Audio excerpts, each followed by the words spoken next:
好，那各位女士、各位先生，非常欢迎大家参加我们今天的罗家伦国际汉学讲座的系列演讲。那我们今天呢，非常荣幸请到英国国家学术院院士，也就是剑桥大学东亚学系教授胡司德教授来做演讲。那今天已经是我们这个系列的第3场演讲哦。那整个系列是关于早期中国的自然世界、文化跟政治的生态。那今天呢，胡院士呢，他要就这个土壤的驯化、中国古代农学跟农民来发表演讲。哦，那我们今天也非常荣幸请到台大的洪广基教授来担任主持人。那在我们正式开始之前，我们李蔡燕校长呢要颁发我们的这个聘书跟合约书给那个这个胡教授哈。那我们就请那个校长来这个颁发证书。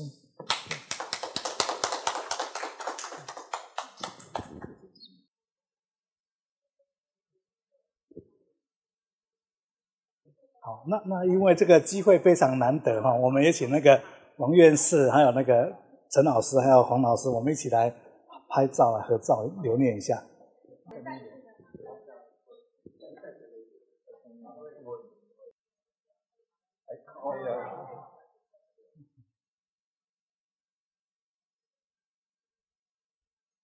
好，谢谢。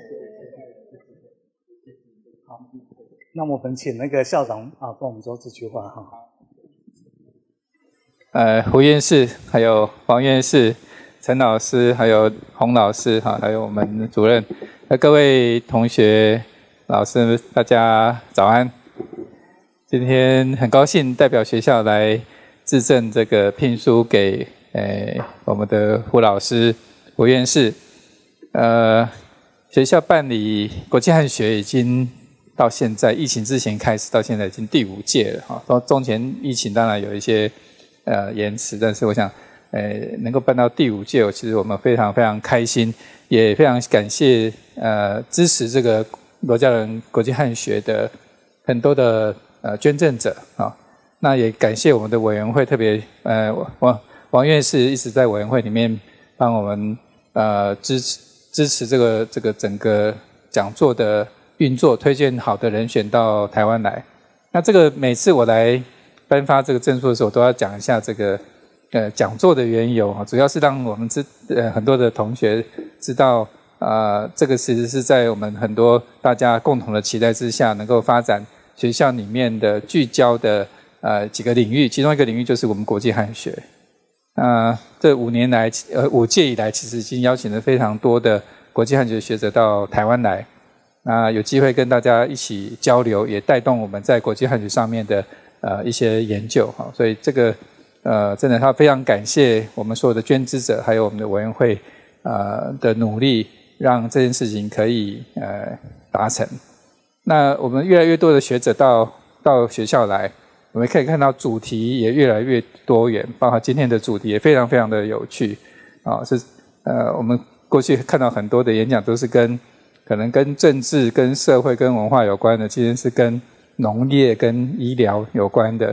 那从农业跟医疗可以扩展到它的文化面跟政治面，我想这个是非常非常难得的。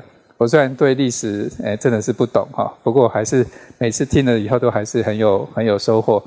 所以我再次要谢谢胡院士愿意到台湾来，也希望说你可以体验一下台湾的这个，特别是这个地方可能几天太阳，几天下雨就跟我们的人生是一样的有晴天有雨天但是这不管是晴天雨天，我们都是在这边认真的追求真理跟学问也希望大家也秉持这样的精神来继续来支持我们的国际汉学讲座。谢谢大家，谢谢。给校长的支持。那我们接下来就请洪教授来主持今天的演讲。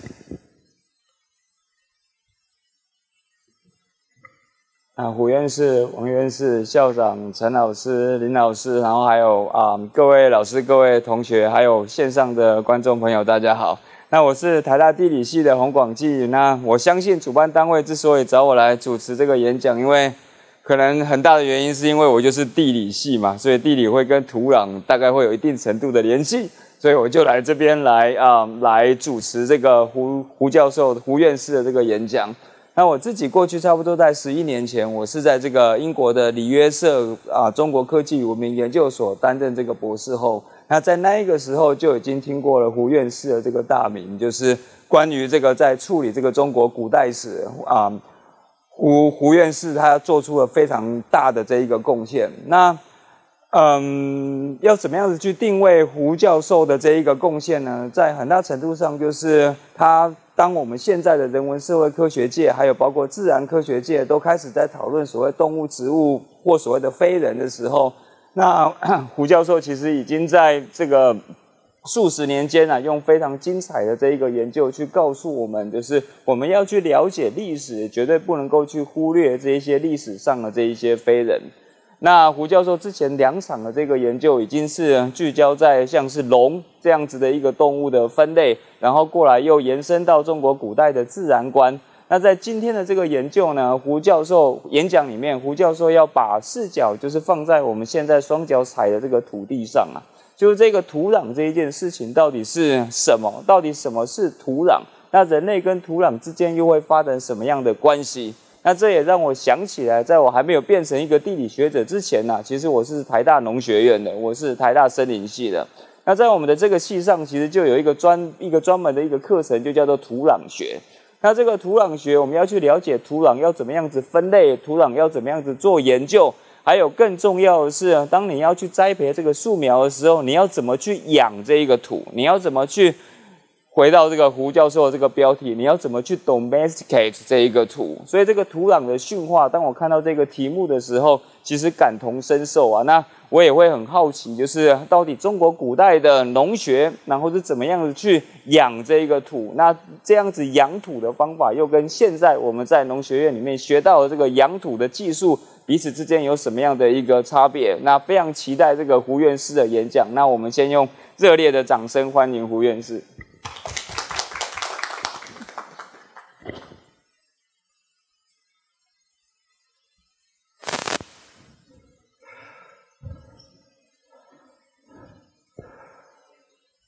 Good. We talked about animals last week. We talked about the environment last week.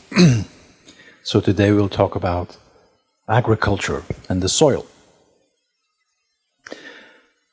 Now, as all of you know, the fields in early China and those people who work the fields have left a very deep imprint on contemporary Chinese perceptions of Chinese civilization. Right? In all histories of China, the peasant is almost a permanent element in the whole narrative of China's history, right? Both in scholarly literature and in non-scholarly literature, our image of Chinese civilization to some degree is still one as if it is quintessentially a sort of agricultural society, right? 以农为本这个概念。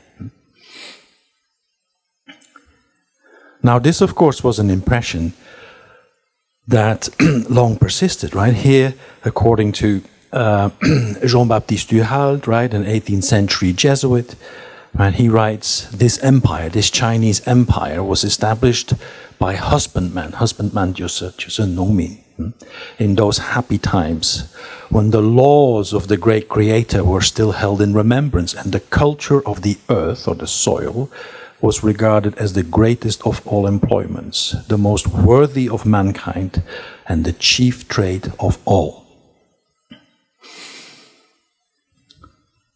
Now, from its inception, this civilization, which I think Professor Xu Zhuoyu once called prolonged agrarian civilization. So this prolonged agrarian civilization ideologically championed farming as the root profession, right, the ben profession, over the secondary professions, the mo professions, right? So the idea was that of all professions, agriculture is the ben of society, is the root of society. And of course, the imperial court and its bureaucracy took a very active role in circulating agronomic knowledge. And of course, that still happens today, right? Now, so this emphasis on agriculture, or what we could call agrarianism, something like whatever, 农业主义 or something like this, right? Agrarianism has been both China's friend, I suppose, but also its enemy, right? Because agriculture, right, on the one hand, has been recognized as being a fundamental profession, but it has also been blamed for the slow pace of its dynastic politics over the centuries. The agrarian state at times risked leaving society stagnant in its tracks because the state's enduring reliance on farming and a population that was tied to the land.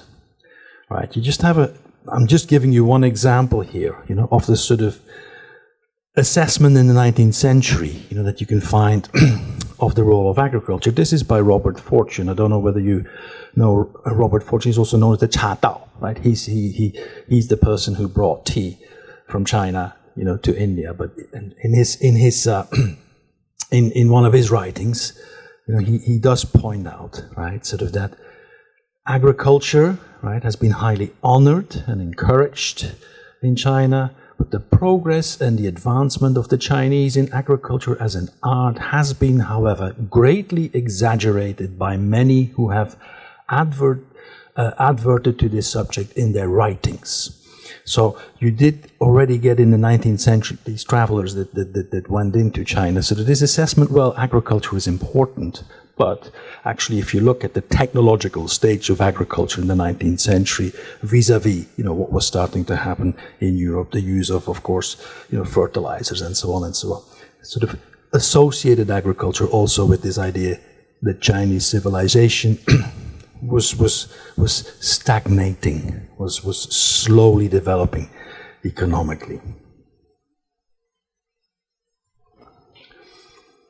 On the other hand, of course, the peasant also emerges as the catalyst in the political downfall of regimes, right? The farmer, Nongmin, have been the agent for change, have been the symbol for rebellions throughout Chinese history, right? You remember Mao Zedong called the farmers the mighty hurricane, right, of political activism, a hurricane that no power would be able to hold back. And of course, today's landscape, of Chinese capitalism, as one scholar puts it, continues to be haunted by the specter of the peasant. And of course, the peasant is still high on the agenda on the political agenda in China today.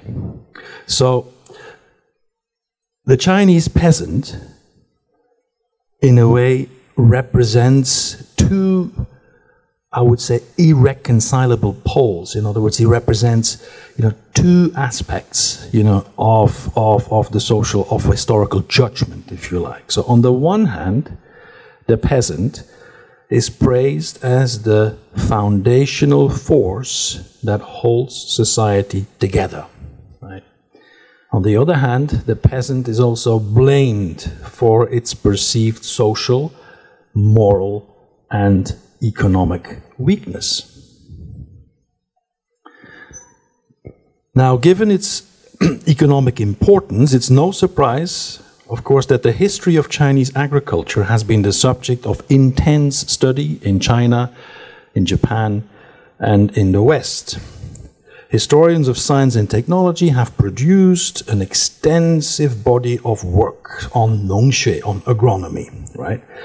And these studies explore the history of farming techniques, tools, agronomic manuals, right, the so-called nongshu, as well as the biophysical history and the archaeology of crops, climate, and livestock.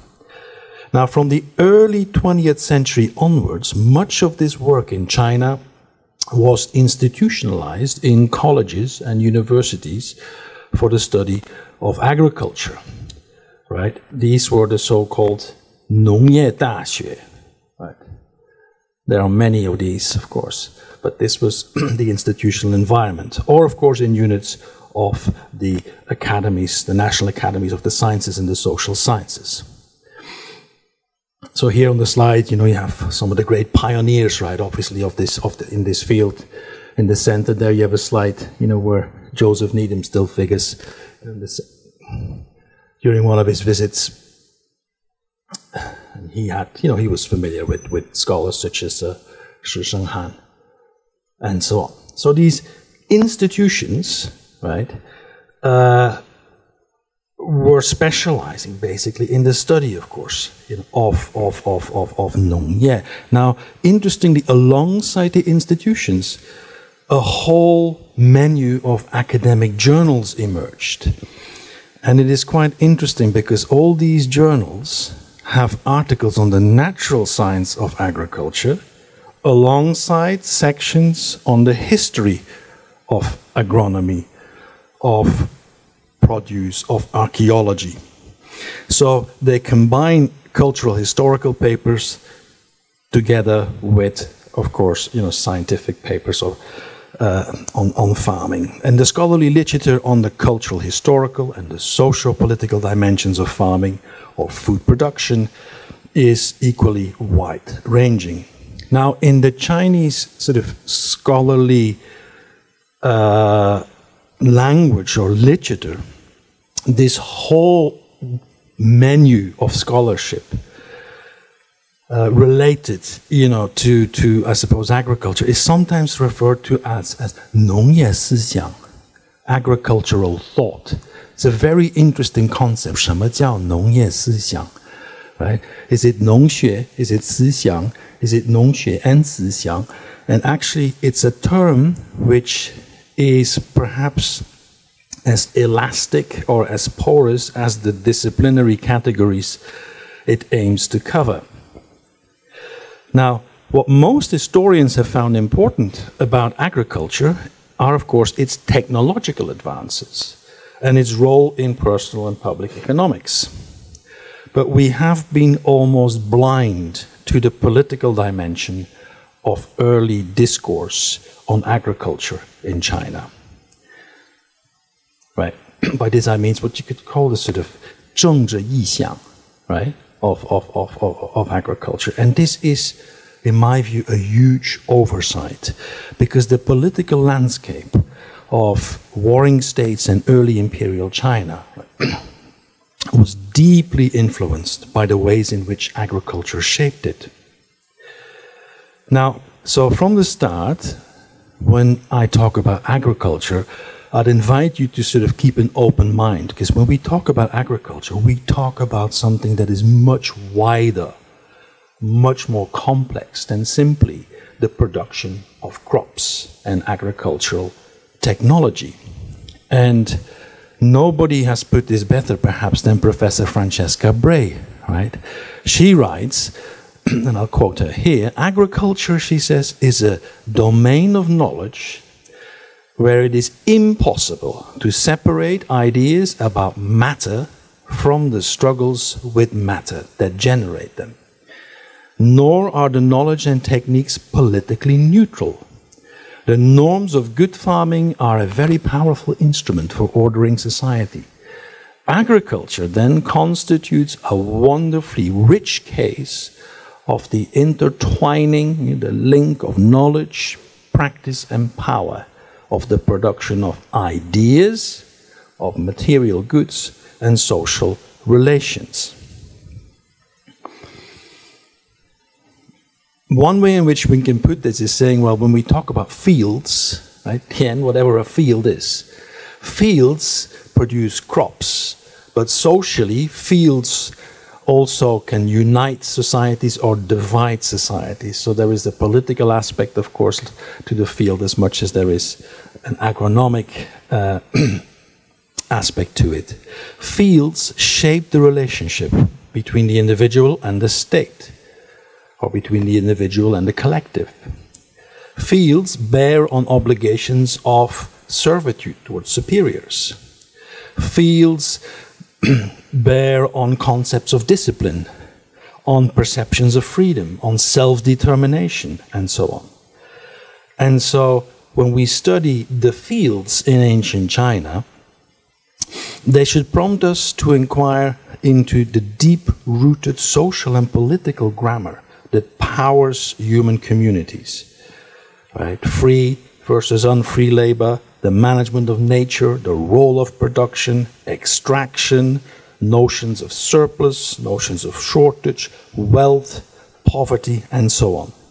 So agrarian life comprises knowledge regimes that stretch across the technical and the economic, the political and the philosophical, and then on many stages in between.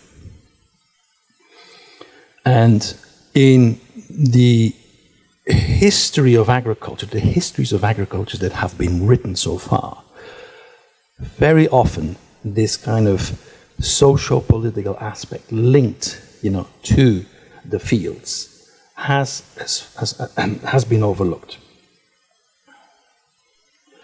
Good. Now, it's interesting. Right? So every single Han emperor during the Western Han period will have said at one point that the most important aspect, of the economics, of the empire is agriculture. So what one would expect is, of course, a highly developed culture in which there are technical writings about agriculture, in which there is a scholarly tradition that deals with agriculture, in which we are a tradition that has left us with a huge variety of sources. But there, something very interesting is happening. Because despite the fact that every single early Chinese text that touches, on the economics of agriculture will emphasize that agriculture is very important, and if one person doesn't farm, right, then there might be a famine. If one woman doesn't weave silk, that sort of people will suffer. So this is a kind of standard. You can trace these types of sayings, in multiple texts at a time. So despite, the importance and the acknowledged importance of agriculture, we should keep in mind that, unlike the hardworking peasant, most people who wrote about the soil, who wrote about agriculture in early China, escaped its backbreaking demands. In other words, those who wrote about agriculture didn't put their hands on the plow themselves, right? And this is a very interesting thing to keep in mind, because, of course, writing about agriculture always took place at a distance from agriculture itself, as a distance from doing farming. Writing about farming and doing farming are two different things. Many authors behind the sources that describe the fate of the peasant in early China did so without putting their hands to the plow. And so that means that the peasant's lived experience tends to get marginalized by intellectual models, by intellectual portraits made of, the farmer here. And this is, of course, not unique to China. Look, here is a quote from Columella, who is obviously one of the main writers to write about, to write about agriculture in Roman times, and he makes the same observation. It's very interesting. He says that everybody summons from the company of the wise a man to mold his intellect and instruct him in the precepts of virtue. So we all talk about whatever, philosophy, morality, but when it comes down to agriculture, which is without doubt most closely related and almost like our own sister to wisdom, when it comes down to agriculture, it's destitute of learners and teachers, right? 没有老师，没有学生. So that same kind of observation, everybody obviously acknowledges that it is important, but where are the teachers? Where are the writings? And so that should actually encourage us to first reflect really on the sources, that we have to study, agriculture or the history of agriculture in early China. And so what sources do we have? One could argue that in general, the corpus of written sources available for the study of Chinese agriculture is very mixed. So for the Warring States and the early Han period, it's also not easy to distinguish between texts that are, I suppose, more or less theoretical sources or texts that draw on actual farming experience.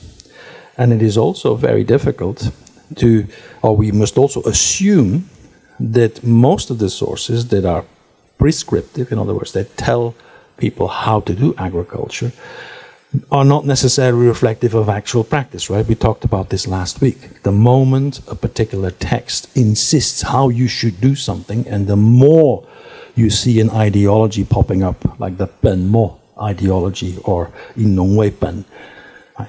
The more you see this repeated, the more this might be a sign that in reality things were different, right? Otherwise, you wouldn't need to emphasize it over and over again. So, except for a few chapters in compilations of text, which we will visit in a moment, such as the Lü Shu Chunqiu or the Guanzi, the systematic collection of agronomic information in compendia, in sort of almost like sort of Leishu type texts, right, or Nongshu type texts, seems to have taken off only in the late Han and early medieval times, which is the times when the landed estate, came into being. And so alongside archaeology, historians of Chinese agriculture have therefore had to rely on a very diverse collection of written sources, right? Ranging from, people usually start off with Jia Gu Wen, right? And then go all the way through, the classics, the Shi Jing, which a few poems tend to be singled out. And then we move into the ritual canon, and then we move to administrative text and legal texts. So, in general, we have two types of sources to think about when we want to learn or try and tease out sort of, agriculture or agriculture as a culture in early China. One is a set of excavated texts, right? 出土文献, and there are several of those, and we'll say a little bit about the genres, of these sources for us. And then, of course, the received sources, right? The 传述文献, which in many ways are also very interesting, both for what they say, but also for the contents they do not contain. Now, these are the three types, of these types of 出土文献 that are very relevant for the study of agriculture. And I'll say something about each three of these. Let's start with calendrical texts, right? We've talked about the calendar briefly last Friday, but here, this is the first type, of course, of excavated materials that is particularly relevant to the study of agriculture. These are texts of the Yueling type, right? These kind of monthly ordinances. What they do is they organize farming and household activities, state rituals, right, together in a month-by-month pattern. And the principle of these texts is, of course, to link human behavior and to link ritual activity to phenological signs, in other words, signs in nature, for example, the first frost, or the blooming of a particular plant, or astrological information, right? How to determine auspicious or inauspicious days. And here is just a snapshot of the text that we have. We have several examples of these types. One that always gets discussed is a poem in the Shi Jing called Qi Yue, right, which is an early version of an account month by month of agricultural activity. Texts such as the Xia Xiaotong, right, the Yueling in various versions, then later on Simin Yueling, and then we have some, texts excavated that all have, sort of the term Ling in its title, right, from Zidanku all the way to Yin Jue Shan.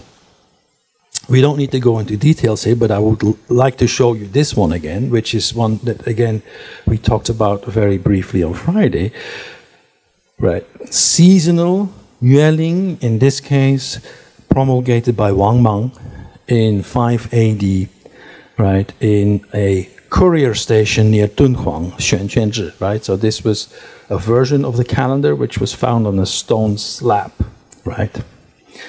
And a very interesting piece of evidence, of course, because we find a version of a Yueling text all the way on the western boundaries, on the boundaries of the Han Empire. Now, these Yueling texts, they use a variety of, hemerological systems, right, Shushu systems. But leaving those aside, the contents of these manuscripts are generally very similar to what you find in the received Yueling texts, such as we have it in the Li Ji and so on.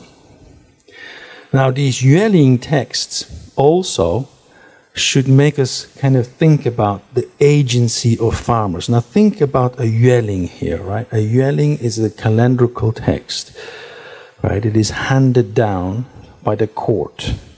It prescribes the way in which the court wants us to conceive of time and wants us to organize our monthly activities. And the question we should ask is, how useful are these texts as sources? They tell us what the farmer should be doing. They give us an idealized model of farm life. But to what extent is that a real reflection, of the activities that were ongoing in the region in particular? And I'm going to quote here Professor Christopher Cullen, former director of the Needham Institute, because he makes a very interesting comment with regards to this particular Yueling. He says, well, a peasant who relied on planting crops according to the month of the calendar would risk disastrous results every few years. On the whole, it seems more likely that the purpose of the edict, the purpose of that calendar in that courier station near Dunhuang, that the purpose of the edict was to claim responsibility for orderly rural activity, rather than have a real and effective involvement in ensuring that it was conducted effectively. The officials made their announcements, but one can only hope that the population in Xuanquan did not take too much notice. In other words, what he's saying is, if you look at a text like this, right, it's all very well, but the climatic and the physiological environment, near Dunhuang is not the same, of course, as the one you would have, in the Yellow River Plains or in the heartland of the Han Empire. So what this is, in other words, a statement of political power. This is a way in which you identify the power of the court across the western regions. It's a calendar that identifies itself, with those who organize time for you. I always compare this a little bit with sort of, when you get off an airplane and you arrive in a country somewhere, right? Or if you get off an airplane in London and then you get on the road, some might say like, welcome to Britain, we drive on the left side of the road here. And this is something maybe, similar in Dunhuang, right? So people coming into the Han Empire see the Yueling pasted on the wall there, and that's a way in which they identify, well, this is it, sort of welcome to the Han Empire. And of course, Wang Mang used, the Zhou as an idealized, as a sort of an idealized golden age for his own rules. So I mean, the fact that he quotes and that he promulgates against a calendar which is very idealized is not a surprise. So in short, these calendars are about social engineering of people's behavior. They are about the regulation of human labor. They are about the control over the economic fruits of the farmer's work. Right? The farmer doesn't need a calendar handed to him to know what to do. Right? And what's very interesting is that despite the various regions and the different distribution of these Yueling types, they're quite stable. These texts are quite similar, right? Regardless of where they were found. So that should be something we have to keep in mind. Good, so that's the Yueling text. Now, we have a lot of other excavated materials that contain interesting types of material. I mean, I'm flagging up two here. One is day books or reshu. These are types they're not necessarily obviously subject specific, but they are basically texts that, you know, could be used without there being a technical expert. And we have a second, this is kind of recipes, right? Recipes, fang are not simply medical recipes, but they're also all types of I suppose, technical or practical, you know, practical texts. And so agricultural context in these types of material occurs alongside other concerns, right? Health, right? Travel, and so on. And there's a wide range, you know, of contents that we find in these materials. I've just listed, you know, some of them here. I mean, so in the day books, the reshu, right, you'll find sophisticated systems in which one identifies 两日 or 几日, good days or bad days for all types of, you know, sort of activities that are related, you know, to agriculture, right? You have a few here, ranging from selling livestock, weather conditionings, when to fatten your cattle, right? When you should build or clean granaries. And interestingly, you know, we know increasingly more and more about the detail that some of these texts, or the detail, the micromanagement that is implied in some of these texts. I'll give you little example here. These are 鼠卷, mouse trapping contracts. Right, this is a contract. This comes from Nanyue, the Nanyue slips from the tomb of Zhao Tuo in Guangzhou, right? And so you have these kind of contracts, and they specify whether the person who traps rats or mice, right, near the granary, deserves beatings or not. So you need to produce enough, you need to trap enough rats in order to, you know, in order to escape, you know, being punished. And actually, you see in Han Dynasty murals, you see the rat here. Let me try this. It's climbing. Here it is.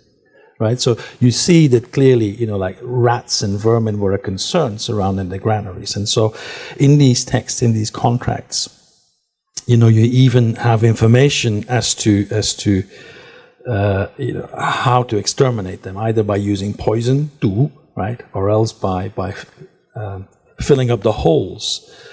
Now these manuscripts, in addition, you know, to, you know, some of the practical information I listed just now, also have very interesting new information when it comes down to ritual and religious cults associated with the fields. So we have learned much more about the status, for example, of a deity known as Xiannong, which is basically Shen-nong, right, the divine husbandman, or the sort of first tiller. We found evidence, you know, of sacrifices to Xiannong amongst Qin period documents, right, at Liye in Hunan.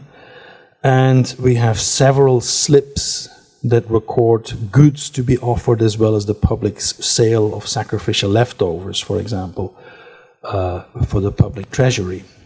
We have other texts, and here is an example of the types of information that we find amongst these newly excavated, these newly recovered, archaeologically recovered materials. This is an example found amongst a set of slips which editors refer to as Bingfang or Bingfang Ji Jita in their text, you know, at Zhoujia Tai, which is in Hubei. And so this is a lengthy ritual. This is a prayer offered to Xiannong for a good harvest. And so what happens in the prayer is, you know, to propitiate the first tiller, Xiannong, right? The farmer first purifies his granary, with a sacrifice. And then next, possibly the morning after, he comes to a public space where grain seeds are distributed ahead of the plowing and the seeding, right? It's called the Xiangtu. So they gather to this place where the seeds are distributed. And he brings with him a well-off farmer. He performs a ritual, right? A yubu, right? The steps of Yu. And he sings a two-part incantation in which he hopes that invoking the name of his wealthy companion farmer will give him good favor with Xiannong. And then he goes home, right, with pig's ears mixing into a food sacrifice, and he offers that at his household granary. So, but what the farmer does is he enters in a pact with Xiannong to make him wealthy in return for an annual sacrifice at the start of the agricultural season. In these texts, we encounter new deities that we didn't know about that are related to agriculture. Right? Mame is some kind of horse fertility deity. Tianjaiju, field and homestead. There's Tiandaran. So we see new terms, of deities that we don't see in the received texts.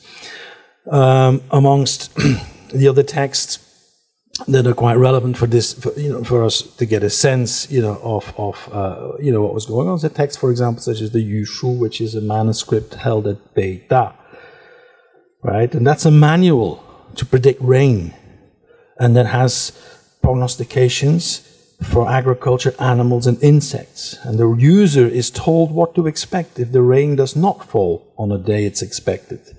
And then the calendar talks about the flight of birds, the death of sheep and cows, the success and failure of crops.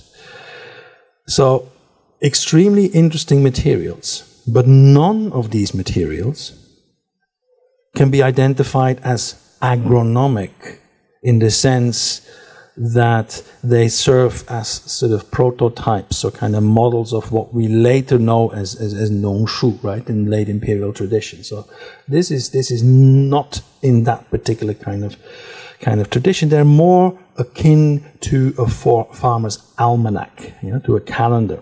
They offer practical information and combined with some kind of calendrical software, if you like, right? Why why, I suppose, do we perhaps not have this type of information systematized at the time yet? Perhaps we should think about agronomic knowledge as knowledge, right, that is particularly tied to local environments and circumstances, right? So it's all very well to have a manual, right, that tells you this is what you need to do. But I mean, you could say human health is, of course, associated, to climate and region and environment, but the human body, tends to be fairly similar, right? But with agriculture, it's different, right? So agriculture, the lands and the climate and the physical environments are different regionally. So it is a science of the local, perhaps, much more than some of the others at the time.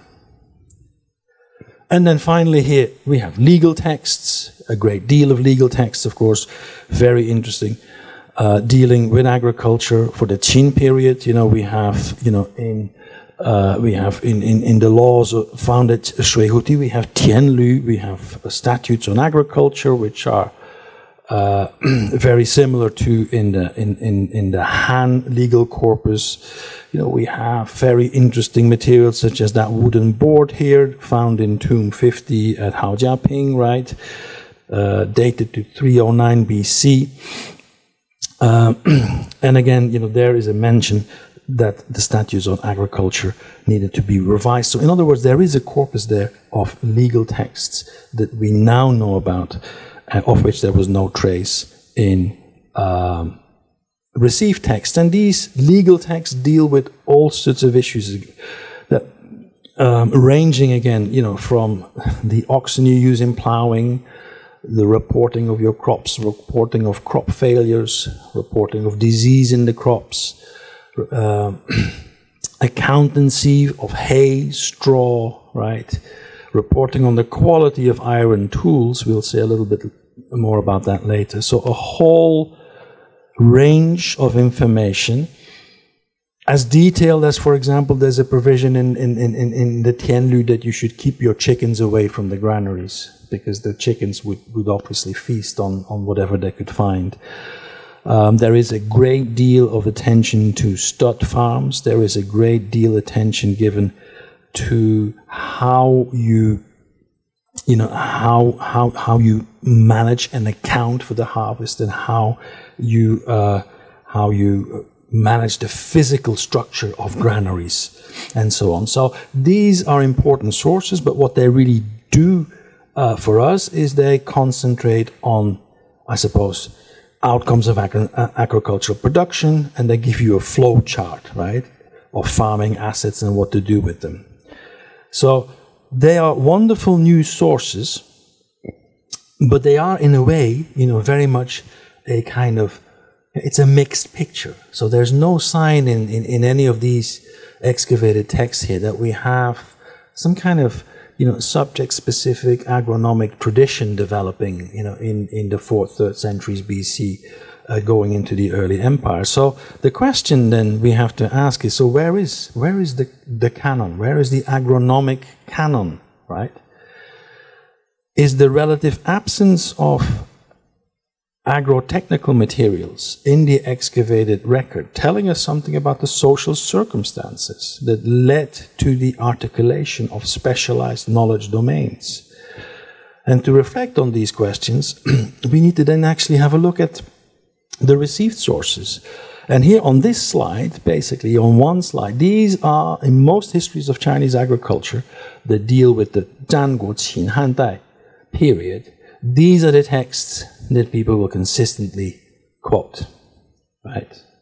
From the Jiaguan all the way through, of course, the last text, Qi Mi Yao Shu, but that's, of course, a later text, right? What is interesting, and that really I should flag this up, of course, one of the greatest contributions in the field is made by Professor Xu Zhuoyun. And when Professor Xu Zhuoyun wrote his famous, Han Agriculture, the Formation of Early Chinese Agrarian Economy, in 1980, what he did was he brought together many of these materials, many of these fragments from these received texts, and brought together actually sort of all the information that we had by then about peasant and farm life in early China, contained in other sources than the later Nongshu, right? But when we turn to technological or agrotechnical literature, it's very interesting that the only preserved farming manual dating to the Han is this text at the top, the Fan Shengzhi Shu. And it's a very short text, 3,700 characters. It's reconstructed from quotations in later works, but it is the only surviving text among 9 titles in the Nongjia section of the Hanshu Yiwenzhi, the Hanshu bibliography, which gives us a good sort of a good sense of what was out there by the late Western Han. Right?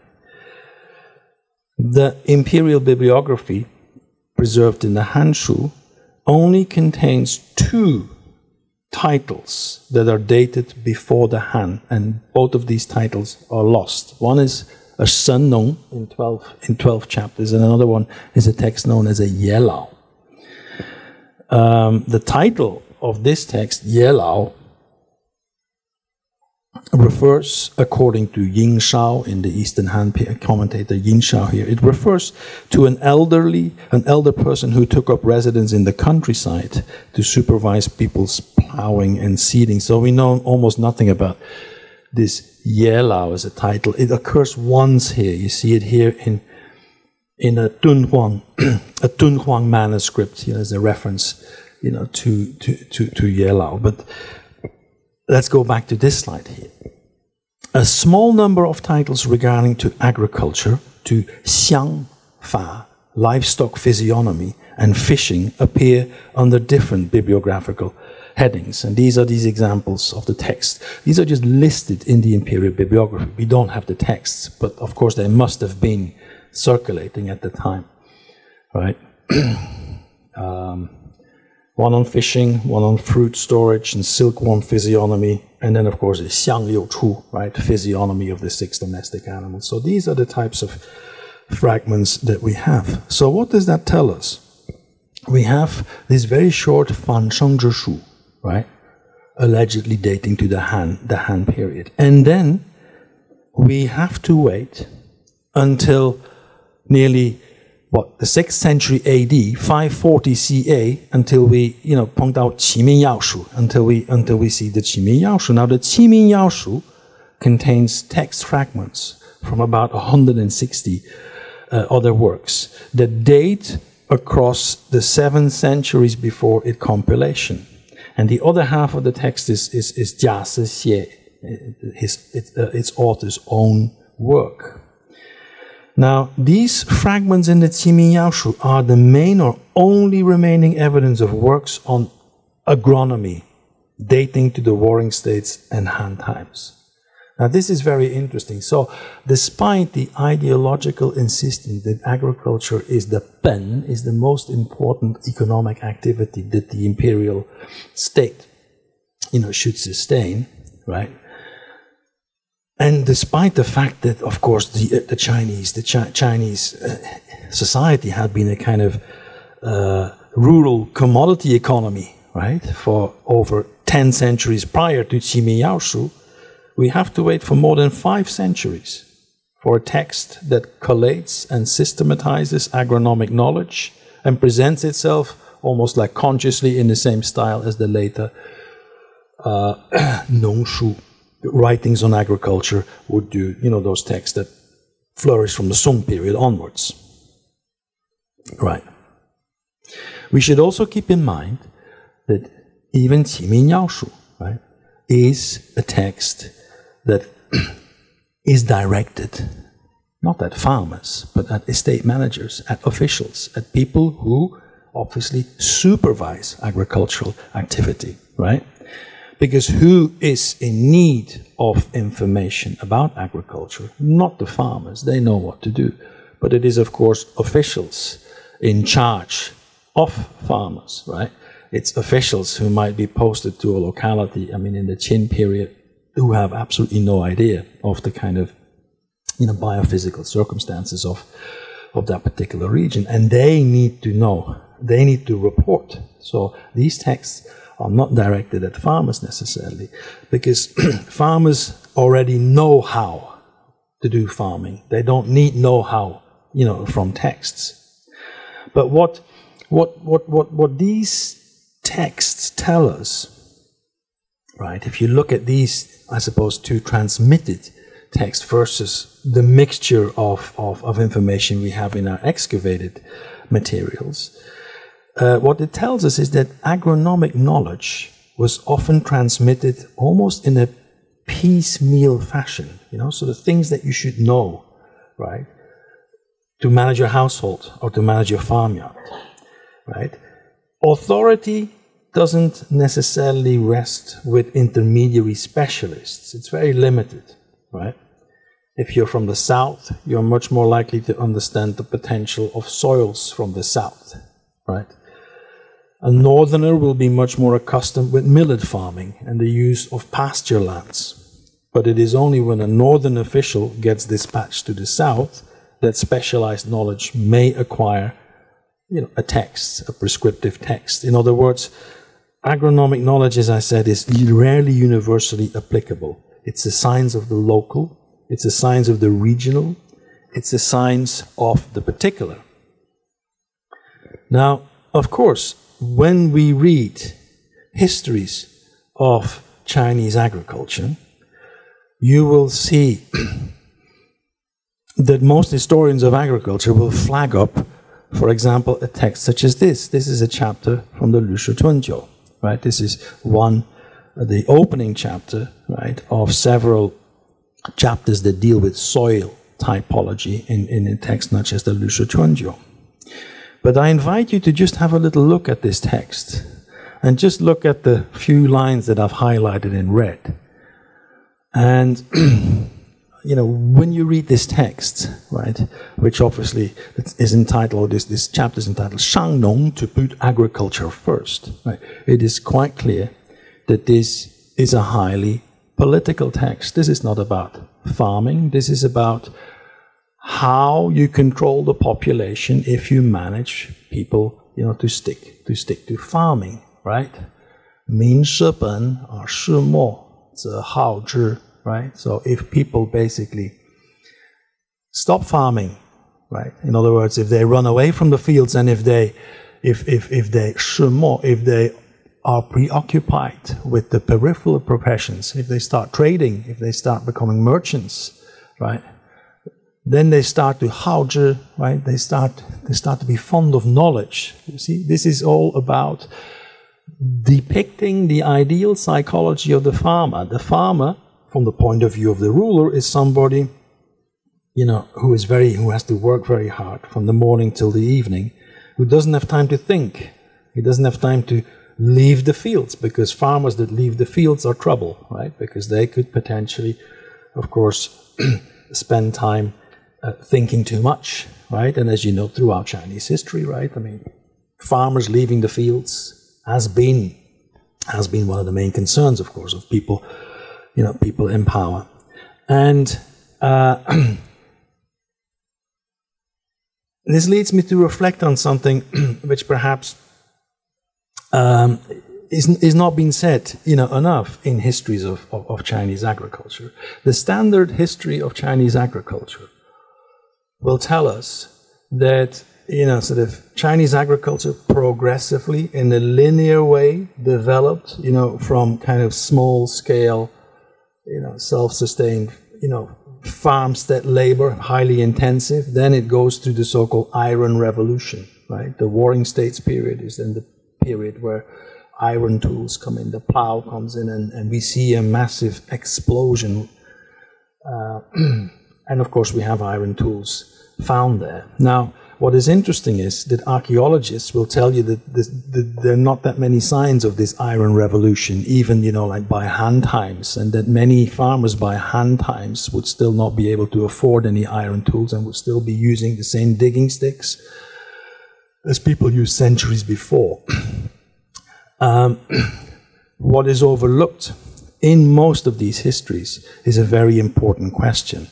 Namely, that is it the case that technological innovation, such as the plow and such as iron tools, is it the case that that is always desirable for, you know, people who run society, for the court, for people in power, right? When you have a plow, you take, of course, labor away from 2 or 3 peasants, right? Because, you know, you can do traction, you know, you can have oxen in charge of a plow, right? When you have technology, it means obviously you take some of the, you know, some of the required energies, you know, of the farmers away. And so you must imagine, I suppose, that especially, you know, during the late Warring States and in the early imperial period, especially in the state of Qin, especially in that part where, you know, the great texts such as the Shangjun Shu, right, and later on, of course, you know, related texts, find their birth, right?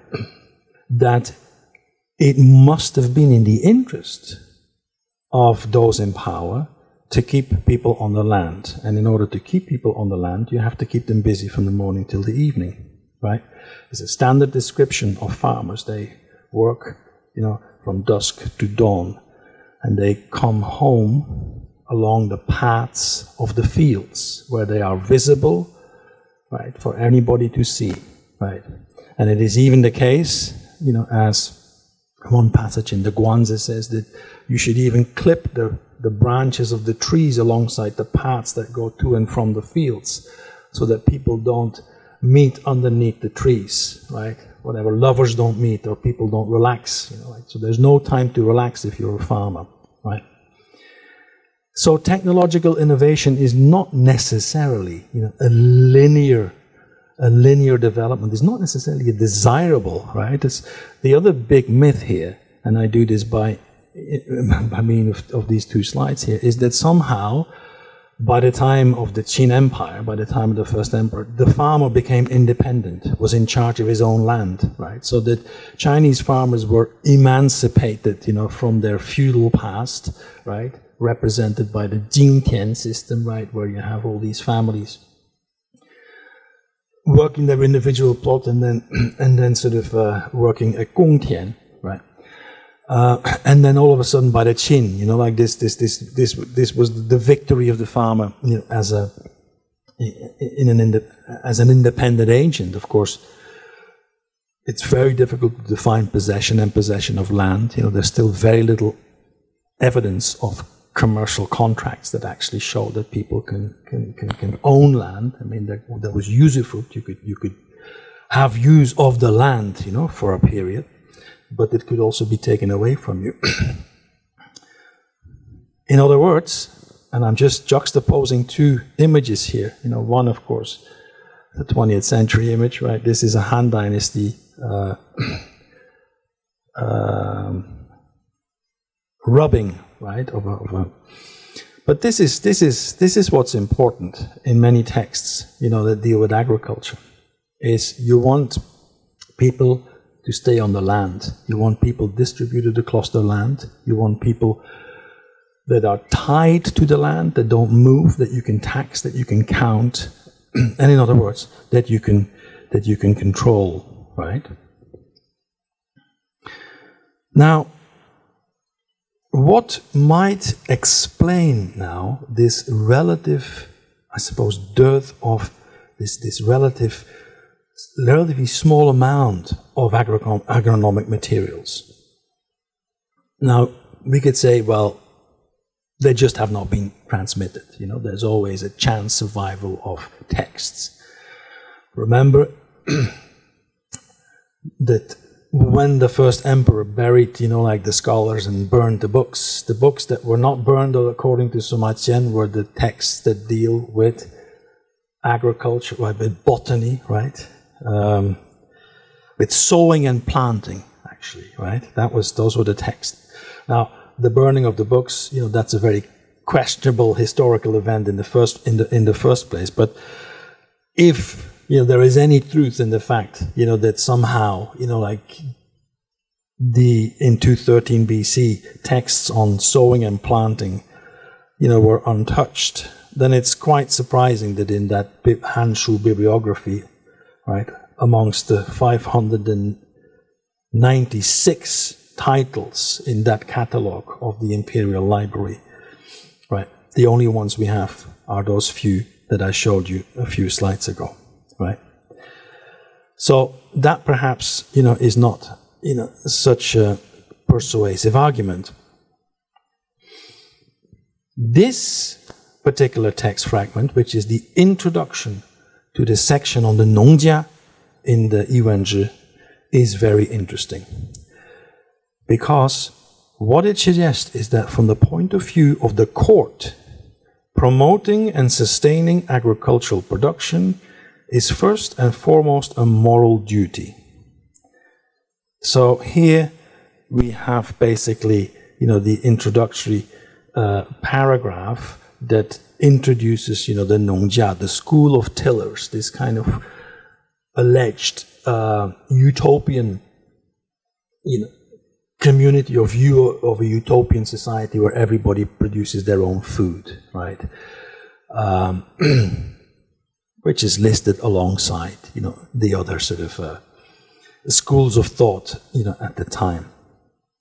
Now, what's interesting here really is that final sentence here, right? The one in red, that what these people, these Nongjia, were really wanting was to have the ruler and the minister plow side by side with the farmers, right? In other words, the ideal was that everybody, including ministers and rulers, would basically be autarkic, self-sustaining. This is obviously attribute written by Ban Gu. And what does Ban Gu do here? He makes a very moral judgment, right? Because what he says is, if you read it carefully, he says the people, feeding the people is everybody's moral duty, right? If you're a ruler, you need to feed the people. But the implication is that rulers should organize agriculture rather than go to the fields themselves. So he really dismisses those people who conceive of rulers and sages that pick up the plow themselves alongside farmers, right? And he condemns those who undertake agricultural work that is beyond the control, of the so-called sage kings. So agriculturalists, especially those who preach self-sufficiency, ideologically, and this was a point that the late Angus Graham made, these agriculturalists were non grata. They upset, right?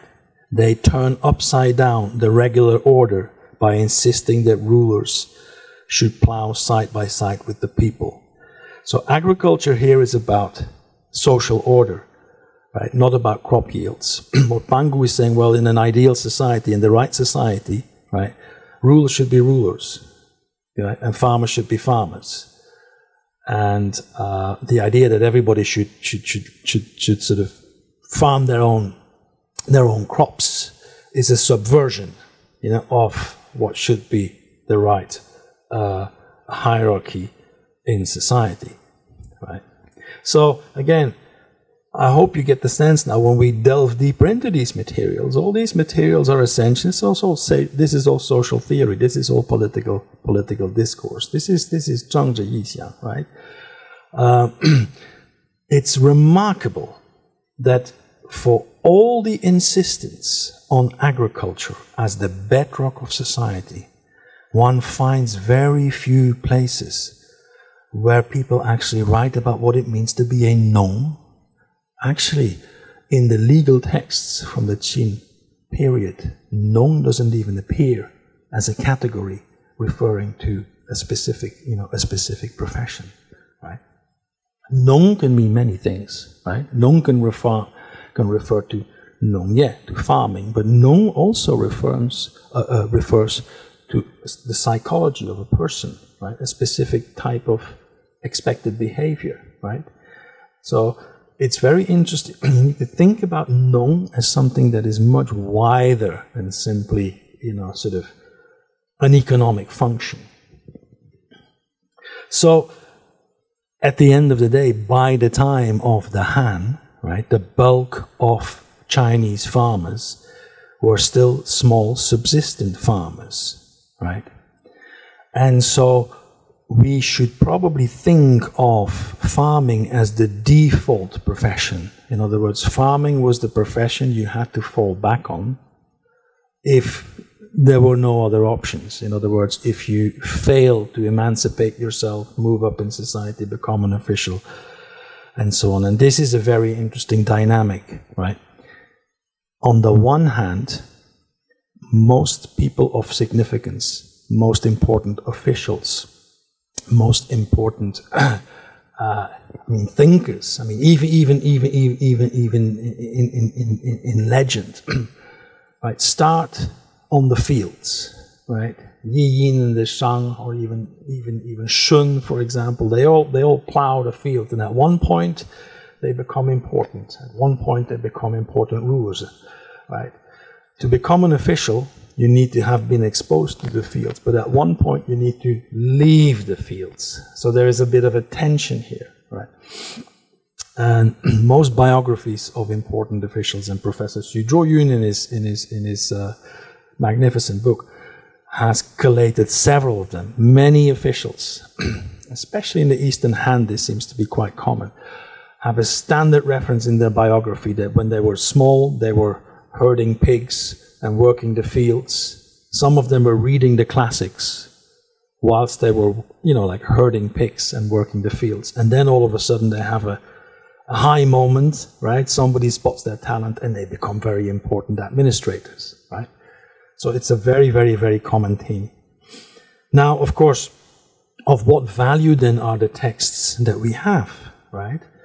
And I'd like to, sort of bring up here a Swedish historian of agriculture, Jarken Myrdal, because he says something very important, right? He says that, the ways in which agricultural knowledge gets transformed once it enters into texts, should not be underestimated, right? He says, a written text structures knowledge in a very linear fashion, right? A book about farming might have chapters on crops, on irrigation, cultivation, which present information differently from how such knowledge is taught in the fields. The transformation of practical intelligence into textual form involves a fundamental restructuring of how to think about agriculture, right?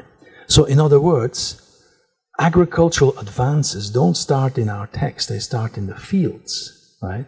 And the agricultural canon, the texts, are simply, reorganizing, knowledge in a way that obviously, is influenced by all sorts of other motivations. And so these texts don't contain unscripted activity. In other words, they don't mention the most important ways in which agronomic knowledge tends to be transmitted, right? How does it happen? Bodily gestures, imitation, repetition. You see somebody doing something, you copy, right? Improvising, right? You try and do something, and if it doesn't work this season, you try the next season. Right? That's a world which is absent in the agronomic canon, right? Ordinary farmers rarely read, or were rarely read to, right? They probably couldn't. And those texts that literary elites or later scholars would credit with advancing agronomic knowledge were of little relevance to them, right? And so this is quite interesting, right? Because this should actually make us put into perspective, the kind of, I suppose, the highbrow ideology, in which somehow a society is agriculturally more sophisticated than another society because it has more texts and books that deal with agriculture, right? The relationship is not a direct one. So what have we learned? We learned that doing farming and writing about agriculture are two different things. And so in my final part, I'll draw in the philosophers, because you only need to turn to Confucius to find out why early China's sages and elites rarely put their hands to the plow. Confucius questions the value of agriculture as a way that is conducive to cultivating human character. Right? In the received Lunyu, we see a Confucius figure who really struggles to reconcile the importance of agriculture as a necessity for good society on the one hand, with the question whether actually farming is a respectable thing to do, right? The first quote, of course, that's a very famous one, right? Where he says, a gentleman, a junzi, devotes his mind, right, to the way, right? Mo dao, mo shi, right?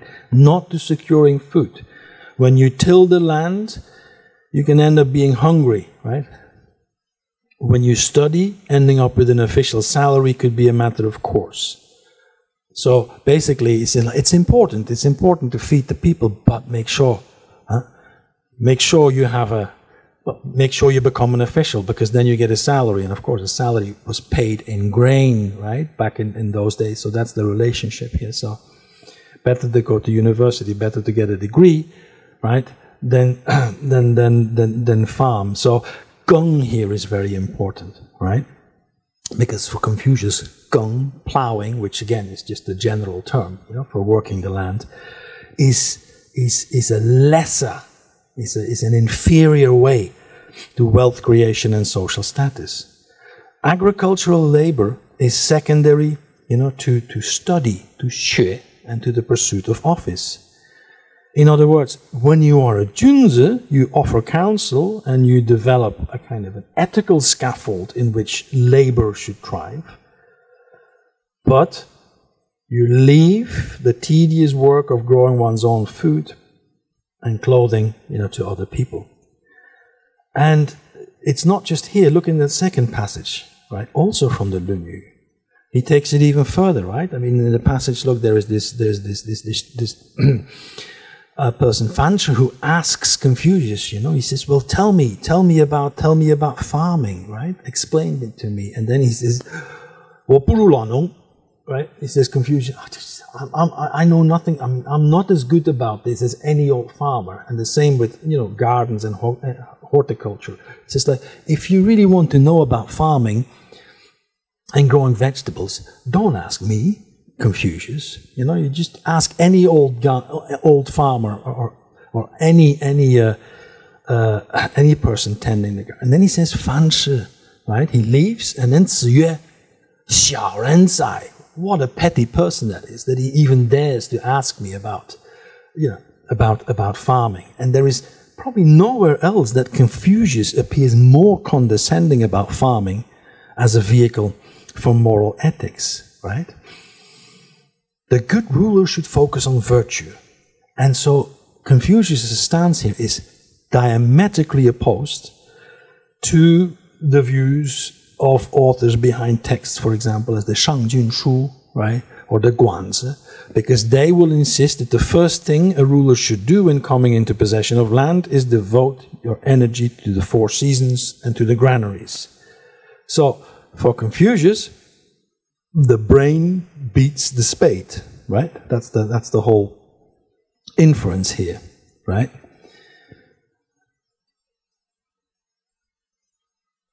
And there are plenty here. There's another one, right? There are several passages in the Lunyu where Confucius really sort of criticizes the idea that you turn your back to society, right? That you become a hermit. And to plow is very often just a metaphor for saying, well, I don't want to have anything to do with official life anymore. I'll go and plow the fields. But in this particular kind of incident, right, you have Zilu, who's traveling, right, his disciples traveling with Confucius, and Confucius, sort of had fallen behind, right? And Zilu then basically asks an old man carrying a basket suspended from a staff over his shoulder, just an old man on the fields, says like, have you seen my master?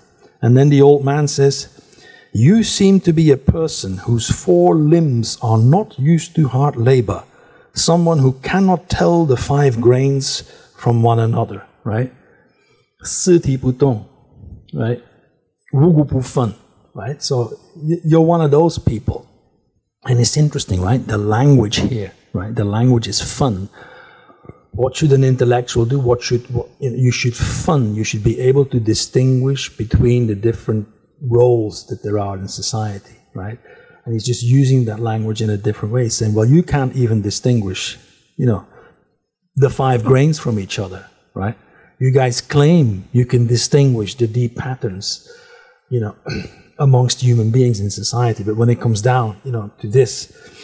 And so the story then continues, obviously, that in the end Confucius says, well, this guy is a yinzhe, right? He's somebody who's withdrawn from society. But look, we can go on and on. Mengzi, very famous, right? 老信之人, 老力者智于人, right? 智于人者识人, 知人者识于人, right? Those who work with the heart mind, with the brain, are the people who ultimately will zhi other people, right? And those who are controlled by other people, those who produce food, right, will be controlled by others. And again, in another passage at the bottom there, right, where you have, Gong Sun Chou says, like, in the Shi, right, there is a passage where it says, he who does not eat what he has not earned, right? And then he says, how is it possible that the Junzi eats but Pugong, right? How can you eat and Pugong and not plow, right? And Mencius then says, well, when a Junzi resides in a state and its ruler accepts his counsel, then there will be peace, wealth, honor, and glory. And if the young follow him, then there will be filial devotion, brotherliness, loyalty, and trust. When it comes to not eating what one has not earned, what example could be greater than this? Same thing, right? It's just if you have morality and You share your knowledge about how to run society. That's your way of farming. I mean, that's the way in which the sage contributes, to society. Now let's fast forward to the 20th century. Here we go, Yang Qichao, right? Basically, just echoing exactly the same kind of notion, right? Sort of people who share don't farm, and farmers don't share, right? So, what's interesting here is that this whole agricultural order in early China seems to be cutting two ways. So on the one hand, right, agriculture or agrarianism, right, the ideology that puts agriculture first, seems to represent the well-ordered state, right?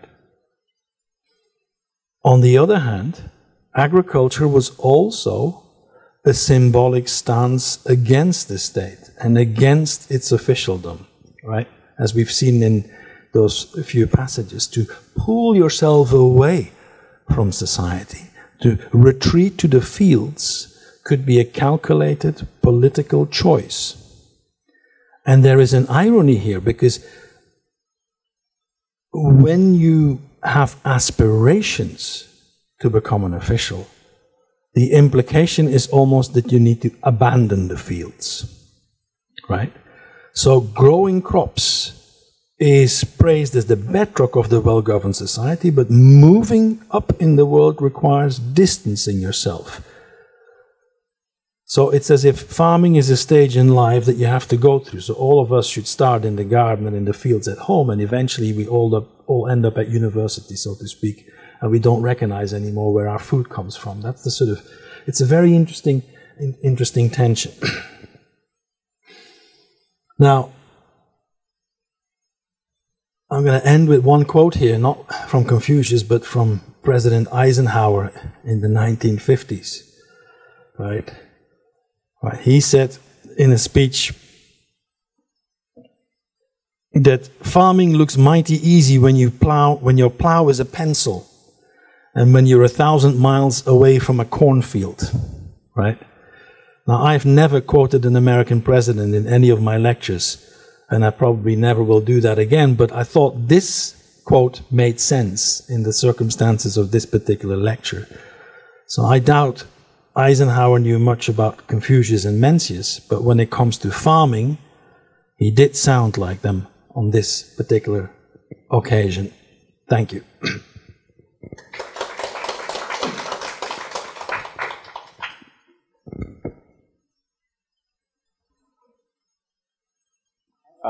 非常谢谢这个胡院士非常精彩的演讲，从一个很不一样的一个视野来看待农业啊。那这也体会到，就是我们在这个之前这个农学院的这一些学习啊，在某个程度上其实要怎么样说，就是透过文字，然后去学习这个农业，然后在某个程度上被跟这个土地分开，然后去学习了某个程度上是一个怎么样的去治理，怎么样的去管理人民的一套技巧。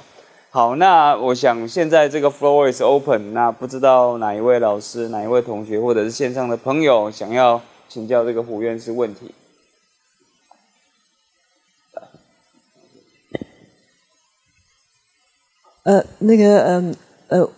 我还是很 appreciate 你今天很精彩的演讲。那你刚才讲了一句话，我觉得特别有道理啊。你说那种以农为本，如果一再被强调的时候呢，其实可能事实上完全相反的。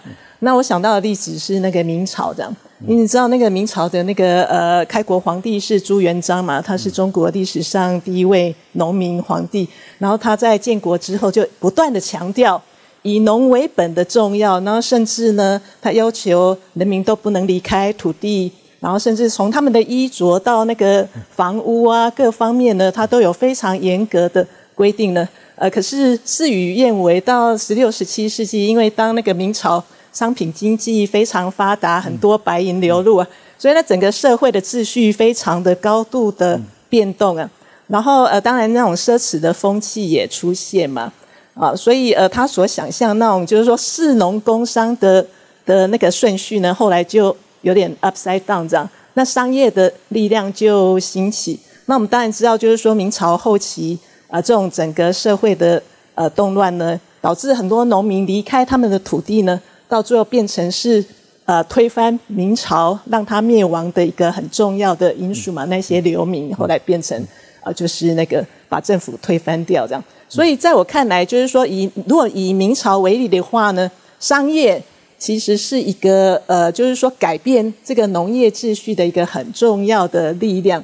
那我不知道在那个您研究的那个古代呢，那种 tension 对于农业有威胁，或是会去 challenge 它，除了你刚才说那些思想之外呢，主要是来自哪里？是商业还是其他的力量？好，谢谢。好，谢谢你，谢谢你。不只是以农为本，还有别的分业理论啊，就是说有农民，有商人，施工什么什么。In the old days, we're talking about the separation here of the professions, and of course, Professor Chen made the interesting observation that the more one emphasizes, the kind of theory, the more in reality, of course, it might be different. That this, of course, in the later period, this was revisited, especially in the Ming period, of course, and that people, were I suppose, re-emphasizing that kind of ideology, right? And the question is where the challenges come from, for in the early period, So who's challenging Nong, right? Now, we are meant to believe that the distinction between, or that the hierarchy of, whatever, what is it, 社工农商, right? That officials on top, traders at the bottom, and then you have craftspeople or you have farmers and craftspeople next, right? That this was a kind of ideology that had any kind of relevance historically, right? I believe it has very little. The only text from the Warring States period that discriminates against the Shangren, that really emphasizes that engaging in in commerce is undermining agriculture, is the Shangjun Shu, right? The Shangjun Shu is really very harsh, on traders. Most of the other texts will talk about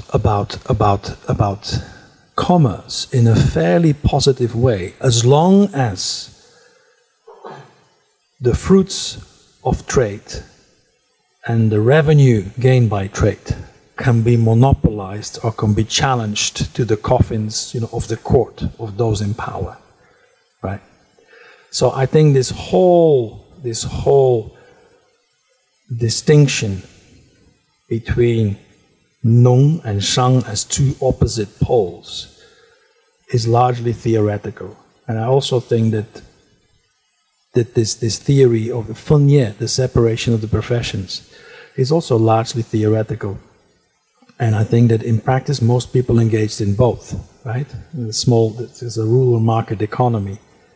But what's very interesting is, of course, that this is being used ideologically, right? And if you were to be really critical, I suppose it's in the Han period that for the first time you had these discriminatory laws, right, against merchants. That's really when that came in for the first time. But it would be an irony, wouldn't it? To claim that particular sort of Zhongnong, versus the repression of trade, that was, a very effective strategy, because, China, and especially by the Ming period onwards, develops in one of the most mercantile societies already, at the time. So I do believe that there is a distinction really between between the ideology and the practice there. And I mean, too often, maybe that's what historians see when there is a lack of, for the late imperial period, there is of course much more evidence there, right? But in the early, when Professor Xu put together everything he could find related to agriculture in Chuanzhou and Xi'an at the time, right, in the 1980s. This was before many of the excavated materials, were known. He was in a way kind of reviving a world that was sort of hiding in the texts, right? You had to really go and look for it, right? And by then, most historians would have studied agriculture exactly, with this kind of, starting with this ideological frame somehow, right? And looking at the ideology and therefore say, okay, now we can explain reality because, like it's been really, it's almost like a state ideology that you should have people farm and that's the most important thing. But in practice, I think, people were multitasking to survive, right? By the Han period, more than 90% of the population were small-scale farmers, right? And Chinese agriculture has never moved to large-scale farming. It's always remained fairly small household farming, but it's turned into more intensive farming, right? So trying to get more out of your very small plot. But I always get suspicious when you get ideologies that are being rehearsed over and over and over again. It should be a red flag, because if it was that important to repeat something ad nauseum, it probably means that in practice it wasn't the case. So I think in practice the Shangren were probably, were probably not as prominently repressed or discriminated against as you would see in an ideology such as in the Shangqun Shu, for example.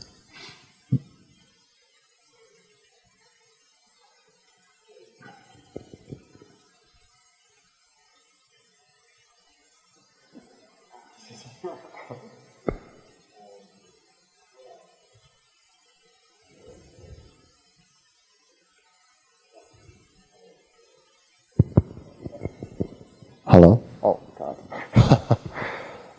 Thank you. I was just wondering very briefly how you would put your insights in conversation with the imperial exam and rising up in ranks with regard to the imperial exam. I know that that's later, perhaps, than a lot of these sources. But, yeah, what are your thoughts on this? Thank you. Imperial exam as such is not very relevant to this period because, of course, we'd have to wait till the Han, right, for the first time. But the bigger model is important. And that is actually,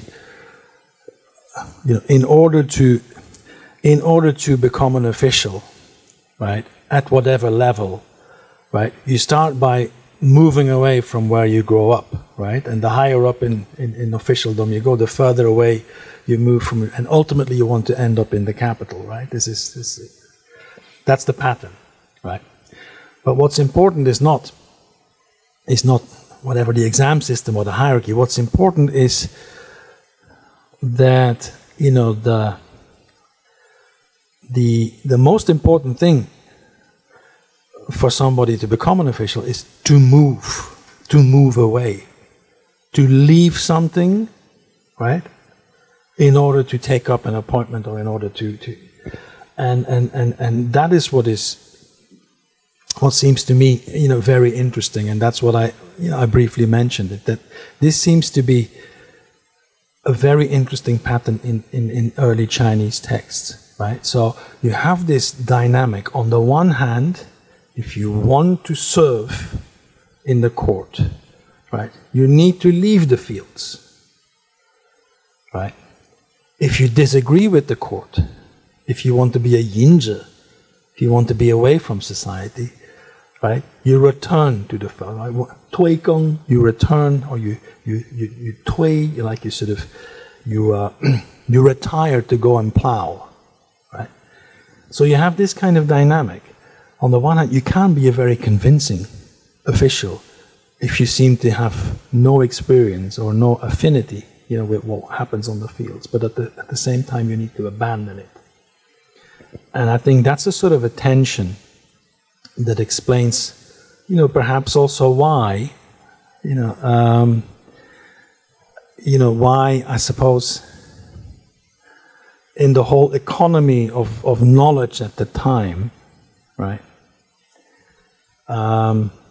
there is less emphasis, or there is less kind of detailed discussion of agriculture as opposed to discussions linked to the other technical disciplines, for example, or literature, poetry, or astronomy, or medicine, for example, right? So, in a way, it's about moving, and of course, I mean, the examination system notoriously didn't include, training people in practical matters, right? I mean, it's always the case, right? People who are textually very familiar, with the canon are not necessarily the best people to put things into practice, right? I mean, we can all be scholars and never leave this library and know everything about agriculture. And the moment we leave the library, we might not recognize, like one crop from another, right? That's a very plausible scenario as well.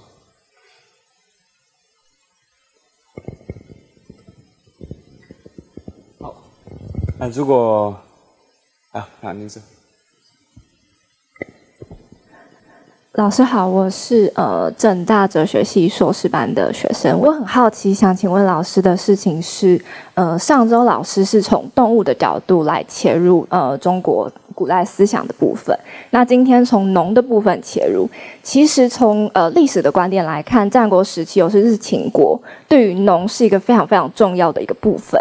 不过，如果我们纯粹从文本来研究的话，可能会让我们忽略了农这个重要的一个部分，在政治思想当中，他们可能在政治政策的一些发挥。所以我觉得老师点出了这个点是非常重要的部分。那我很好奇的是，因为老师在以前也有来台湾的哲学系学习过，那老师也是汉学家。我很好奇的想请问老师，是什么样的原因让老师可以从一个不太一样，可是也非常重要的观点切入这些中国古代思想的研究，以及我想请问老师是像老师刚刚提到了很多，不管是《论语》《孟子》。还有可能像《吕氏春秋》等等的商君书这些书籍，想请问老师对于可能台湾的哲学系的观点，以及可能汉学的观点，他们可能会有哪一些差异呢？谢谢老师。非常感谢你的问题。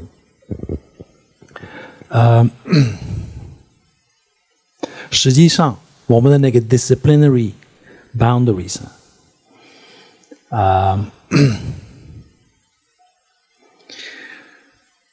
是很有问题的，是挺有。什么叫哲学？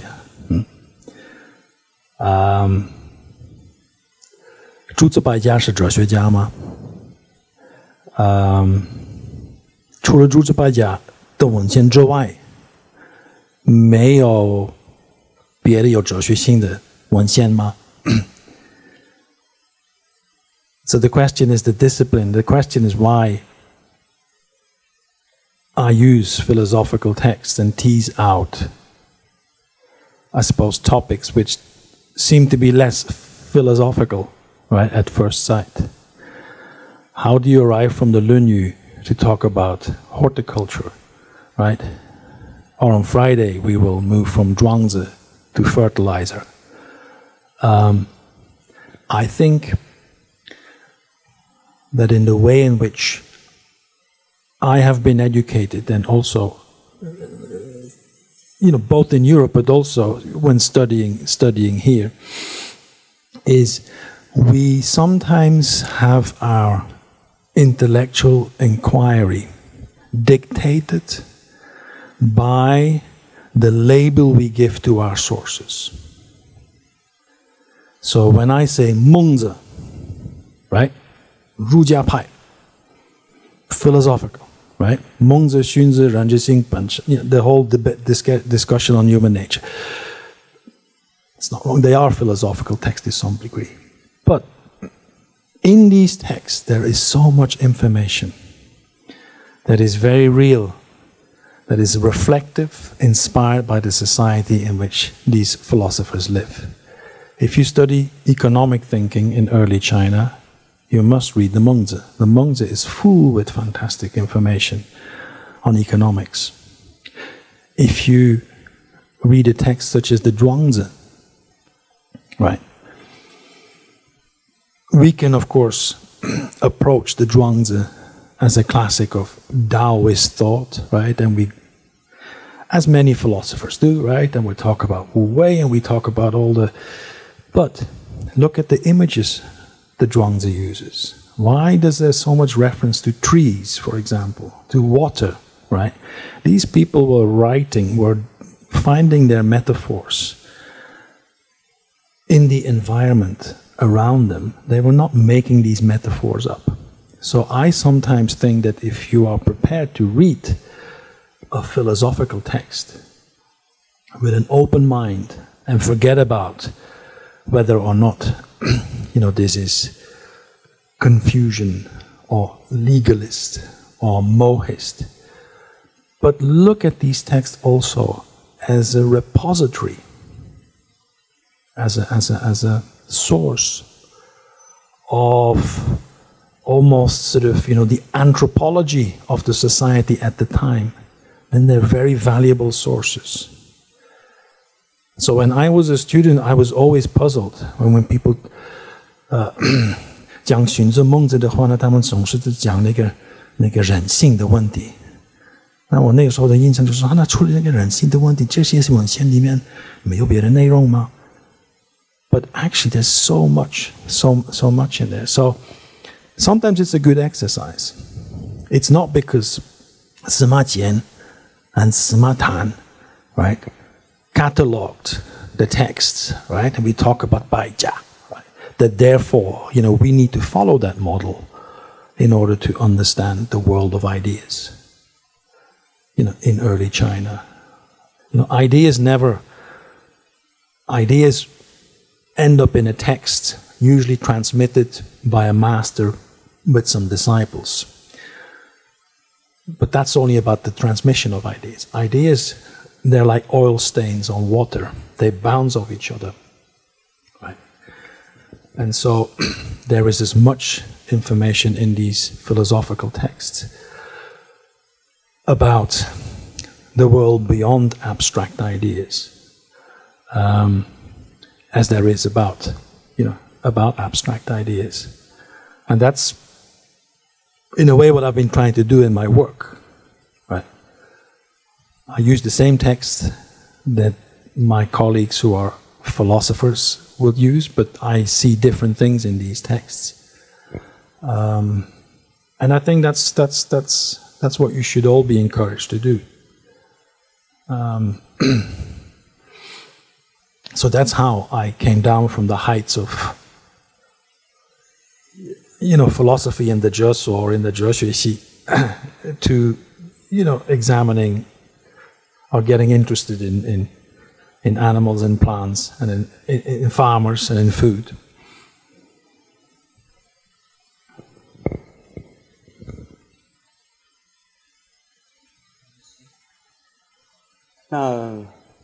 那如果目前没有的话，我想要趁这个机会也是请教老师一些问题。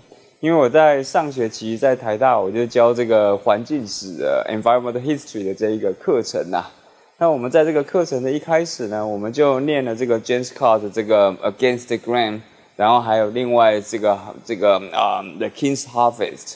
那这两本书其实都会触及到就比较古代的这一个环境史，特别是跟农业还有跟这个 state making 的这一个关系。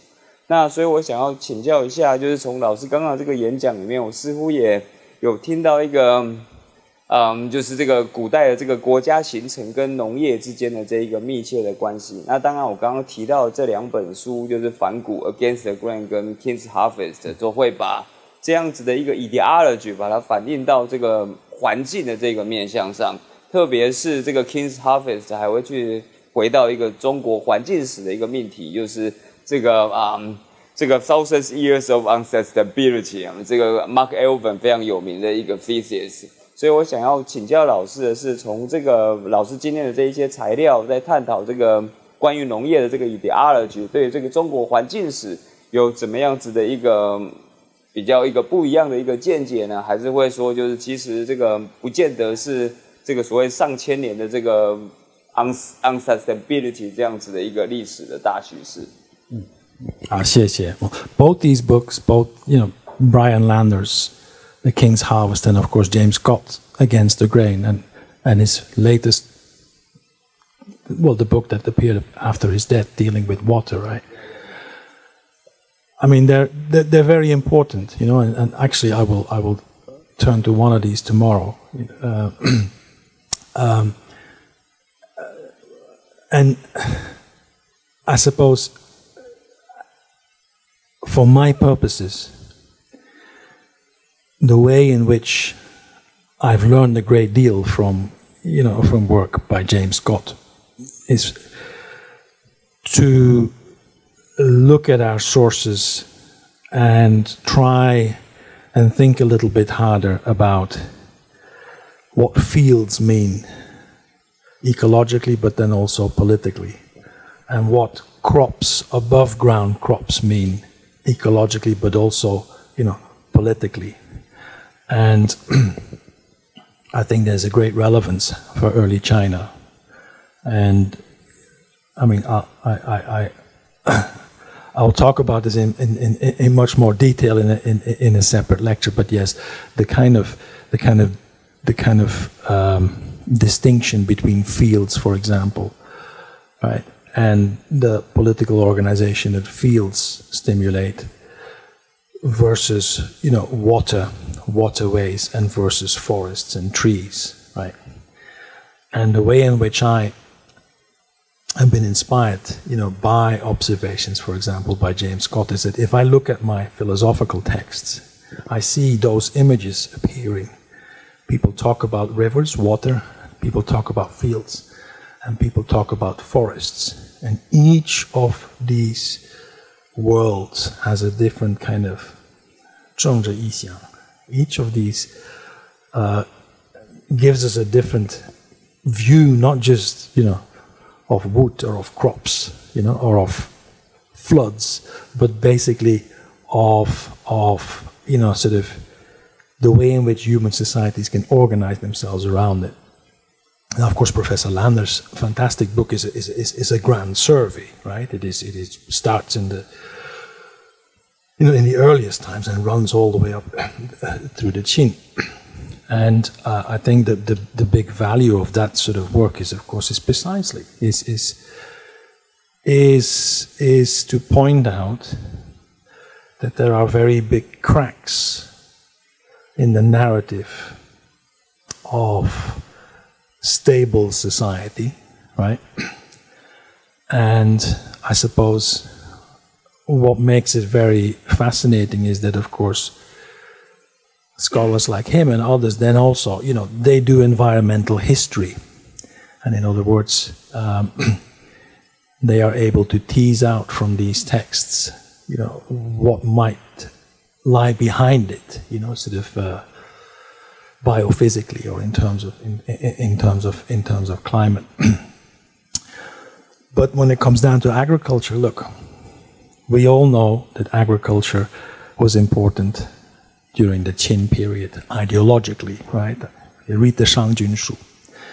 We also know, though, that when Qin conquered the south, right, and then later, of course, established the empire, this was also a massive expansion of what you could call biological empire. All of a sudden, the Qin Empire was covering an era, right, where there are new crops, where there are new plants, new rivers, and of course it had to constantly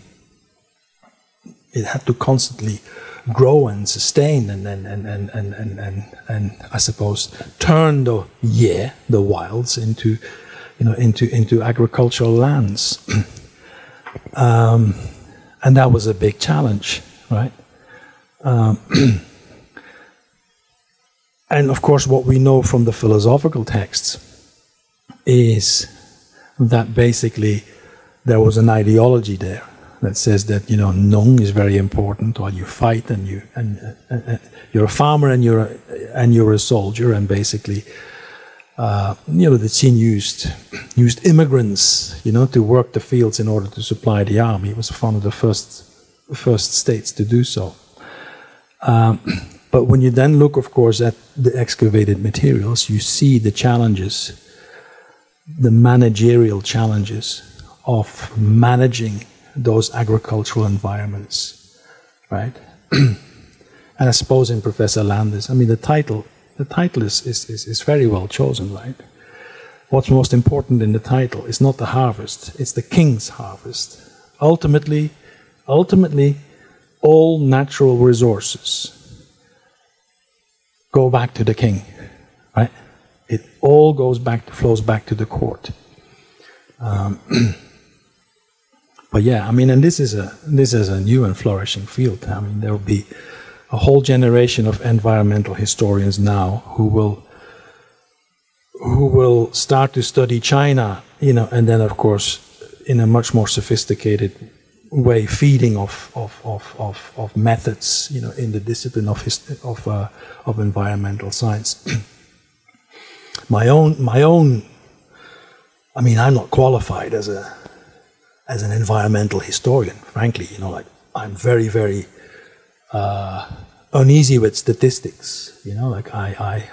I find it extremely difficult to interpret statistics for the early period. But what I think I can contribute in a very modest way is a kind of an encouragement to say that, well, maybe we should look at texts we all thought of as being philosophical or administrative or even literary texts, and maybe we should just see whether we can use those texts in order to tease out things that pertain to the environment, for example. But I'm sure, I will always have detractors saying, like, how could you possibly, how could you?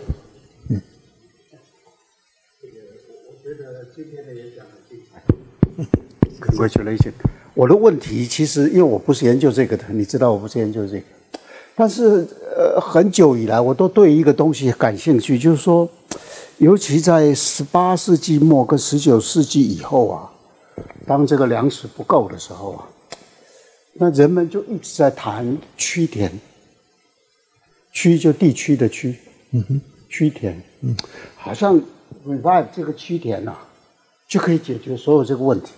所以我这几十年来对这个区田啊就很感兴趣。后来我发现有一本书，就是王玉湖啊，就你在盖这个里面的王玉湖啊，他编了一本书叫《区田10种》，就是 10 documents about 区田 in ancient China。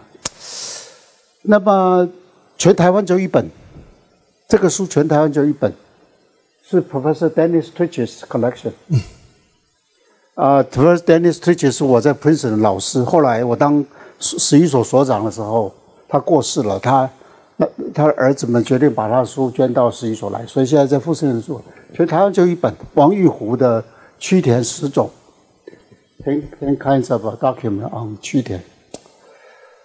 那我就对这个区田，就刚才你那张王玉湖的照片啊，还有最后一张照片，毛泽东站在那个 harvest， 好像那个是大跃进的时候，精耕命直，好像认为，稻子可以生产几万吨，如果好好的sophisticated harvest 的话，可以几万吨的这个稻子。那我就一直感觉，趋田的这个想法跟大跃进啊，那个认为可以亩产万斤啊，1亩地可以产1万斤的稻米啊。因为如果按趋田，你们按古代的这个范圣之书，还有那个齐民要术，他们都有提到趋田，好像可以生长几十倍。所以呢，我就查了一下，就王玉湖到底跟后来中共那个精耕密植啊，那个好像1亩地可以产1万斤的稻米那个政策，有没有关系？我这个纯粹是好奇，结果是有的，因为王玉泉当年是华北农学院副院长，he must be participate in this decision making， 所以我就非常好奇，因为在19世纪啊，那个 Sterckx 的 article 里面呢，提到趋田很多。那我主要是为了写19世纪的 Sterckx 的这个 opinion 在，所以就是说，好像有一个 agriculture evolution， 如果不是很正确，但是用 Clifford Geertz agriculture evolution， 但这个 evolution 是可以升几十倍。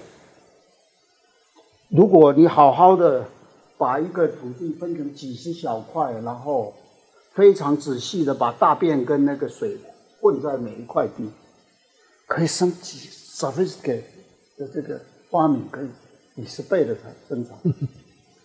那我这个只是就是说看到你这个想起这些事情，那这个东西他们都说是古代有实行，因为在范圣之书里面好像也有，好像齐民要术呢。那到底依你对古代的农学的这个了解，你有看到它实践的痕迹吗？没有。除了反圣之书之外，没有。那个 evidence 在哪里？就是说，趋田十种，它从范圣之书一直下来，一直到清朝。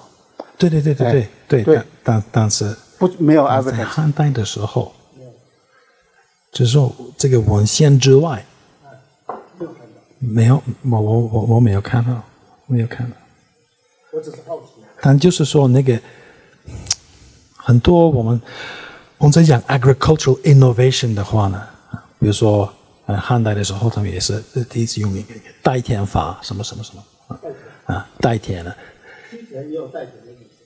对，趋田跟代田，代田法有一些学者或者可以有时候那个 innovation 这个可能那个 record 可能不是我们可以说是特别有历史性的。It's not always very historical, right? Because why do these agricultural innovations happen in the Han, right? Why are they always emphasized as being part, of what happens during the great period of Han Wuti, right? Why do they appear at the time when there is political expansion, when the Han Empire goes west, right? It's precisely at the time of political expansion that so-called agricultural innovations are praised, are highlighted as being very important, without there necessarily being evidence that in practice they were being used. But of course, it helps explain why, or how you have the tools, to turn the Western regions into agricultural colonies and so on. So very often, this kind of discourse on things such as Dai Tian or Qu Tian, O Tian, like in the Fan Sheng Zhi Shu, you have several other of those innovations. Right? Why are they being highlighted at the time? I think it has to do also with this idea that you need to show that you have the agricultural tools that allow you to expand your quote-unquote biological empire. How much there is in practice, I don't know.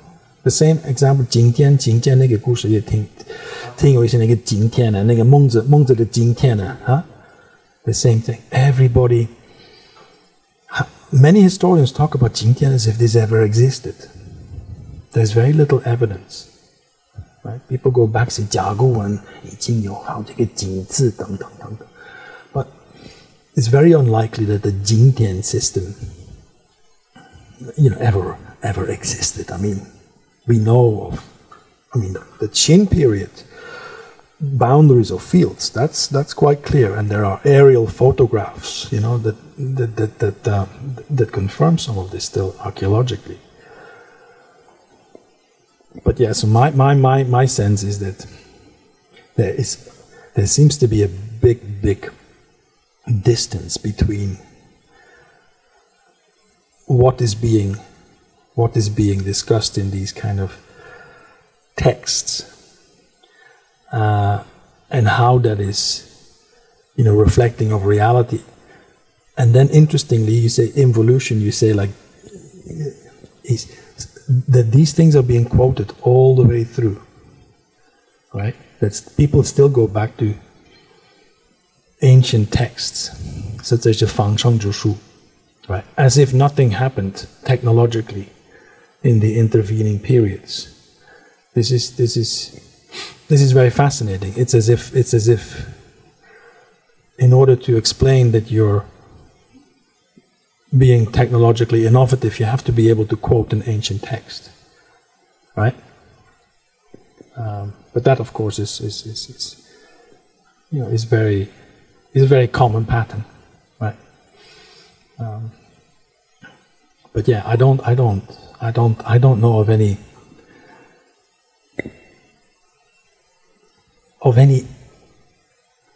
evidence of that system being discussed a great deal beyond the one or two court remonstrances, at the Han Court and outside Fan Cheng Zhu Shu and later Qi Min Yao Shu.